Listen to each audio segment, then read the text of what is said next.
Қайырлы күн, құрметті пайдаланушы. Менің есімім Гүлдана, және осы қысқа бейнероликте мен сізге қалай біздің бағдарламаны пайдалану керектігін көрсетемін. Осы бейнероликті қарап шыққаннан кейін, сіз өзіңіздің мәселеңізді қалай шешуге болатынын түсінесіз. Сондай-ақ бағдарламаның мүмкіндіктерімен жақынырақ танысасыз. Бұл бейнеде жүйеге тіркелу процесі қарастырылады. Appexar.kz сайтына өтіп, регистрация батырмасын басыңыз. Одан кейін басшының міндетті деректерін толтырыңыз. Тегі, есімі, электрондық пошта адресі және құпия сөз. Құпия сөз латын әрпінен тұруы керек.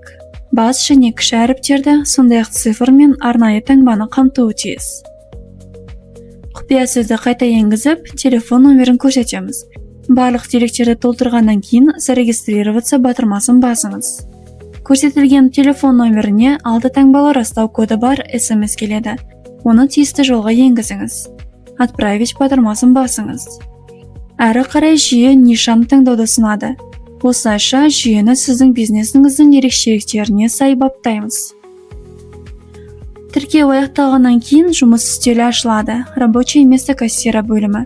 Дәл осы жерде жүйемен негізгі жұмыс басталады.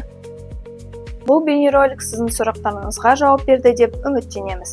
Біздің арнамыздағы басқа да оқыту видеоларын көріңіз, немесе кез келген уақытта 8772-778-9911 нөмірі арқылы хабарласыңыз.